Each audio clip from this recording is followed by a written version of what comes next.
Pemanfaatan ruang yang tidak sesuai dengan rencana tata ruang dapat menimbulkan berbagai permasalahan lingkungan, sosial, maupun ekonomi. Oleh karena itu, pengendalian pemanfaatan ruang menjadi salah satu aspek yang penting dalam mewujudkan pembangunan yang berkelanjutan.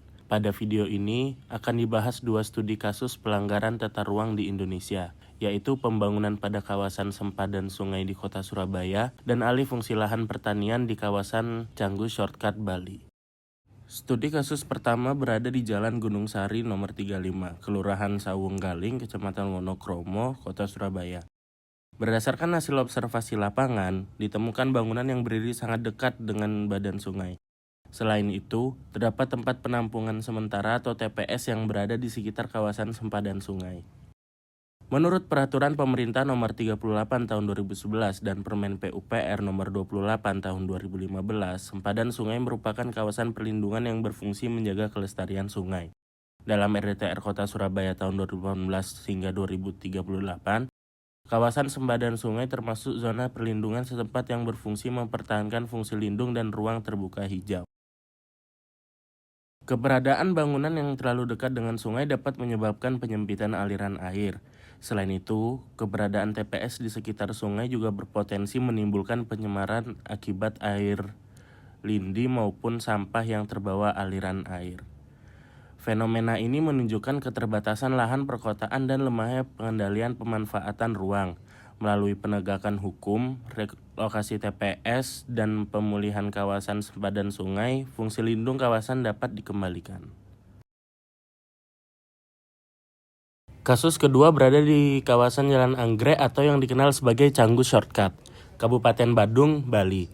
Kawasan ini sebelumnya didominasi oleh lahan pertanian yang menjadi bagian dari sistem subak. Namun, perkembangan sektor wisata menyebabkan sebagian kawasan berubah menjadi bangunan komersial maupun pemukiman.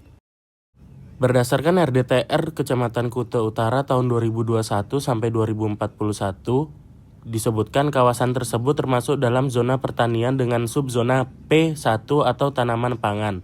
Dengan demikian, keberadaan bangunan non-pertanian pada kawasan tersebut menunjukkan adanya indikasi ketidaksesuaian pemanfaatan ruang. Alih fungsi lahan menyebabkan berkurangnya luas lahan pertanian produktif. Kondisi tersebut juga mengancam keberlanjutan sistem subak yang menjadi identitas budaya Bali. Selain itu, meningkatkan kawasan pembangunan dapat meningkatkan limpasan permukaan dan risiko banjir. Tingginya nilai ekonomi lahan untuk kegiatan pariwisata membuat fungsi pertanian semakin terdesak. Hal ini menunjukkan adanya kesenjangan antara rencana tata ruang dengan implementasi di lapangan. Penguatan pengawasan, pembatasan perizinan, dan perlindungan kawasan pertanian diperlukan agar keberlanjutan lingkungan tetap terjaga. Dua studi kasus tersebut menunjukkan bahwa pelanggaran tata ruang dapat terjadi baik pada kawasan lindung maupun kawasan budidaya. Kesenjangan antara rencana tata ruang dengan kondisi existing di lapangan menunjukkan pentingnya pengendalian pemanfaatan ruang melalui perizinan, pengawasan, penegakan hukum, serta partisipasi masyarakat. Pembangunan yang tertib dan berkelanjutan dapat diwujudkan.